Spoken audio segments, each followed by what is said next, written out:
रक्षाबंधन सणाचे औचित्य साधून राष्ट्रवादी काँग्रेस पार्टी, नंदुरबार जिल्ह्याच्या वतीने राज्यातील महिला भगिनींच्या पाठीशी खंबीरपणे उभे राहणारे लोकनेते स्व.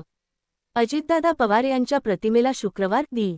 ऑगस्ट 28 रोजी सकाळी 10:10 वाजता प्रथम राखी अर्पण करून भावपूर्ण अभिवादन करण्यात आले.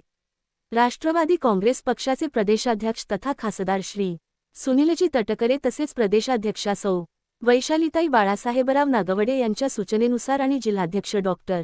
अभिजितदादा मोरे यांच्या मार्गदर्शनाखाली नंदुरबार येथील राष्ट्रवादी काँग्रेस पक्षाच्या कार्यालयात रक्षाबंधन कार्यक्रमाचे आयोजन करण्यात आले होते.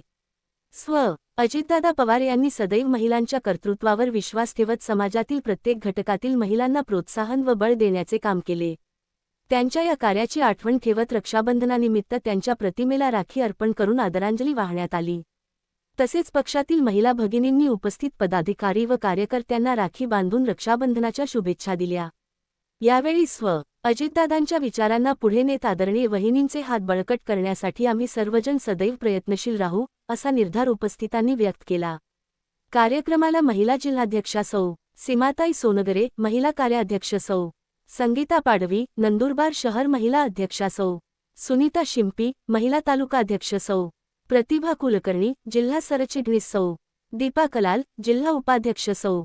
सीमा रणरेज, जिल्हा उपाध्यक्ष सिंधुताई पाडवी, सुष्मिताताई डोणे, श्रेया सोनगरे, पल्लवी कुलकर्णी, सौ. अनिता ठाकरे यांच्यासह जिल्हा सरचिटणीस श्री.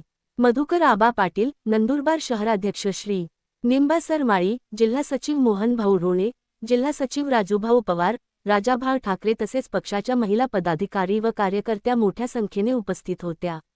रक्षाबंधनाच्या निमित्ताने स्व. अजितदादा पवार यांच्या स्मृतींना उजाळा देत महिला सशक्तीकरण आणि पक्षाच्या संघटनात्मक कार्यासाठी एकजुटीने काम करण्याचा संकल्प यावेळी करण्यात आला. उत्तर महाराष्ट्र संपादक Shri Pankaj Vishwasrao Sonawane, Maharashtra today TV news, Dhule.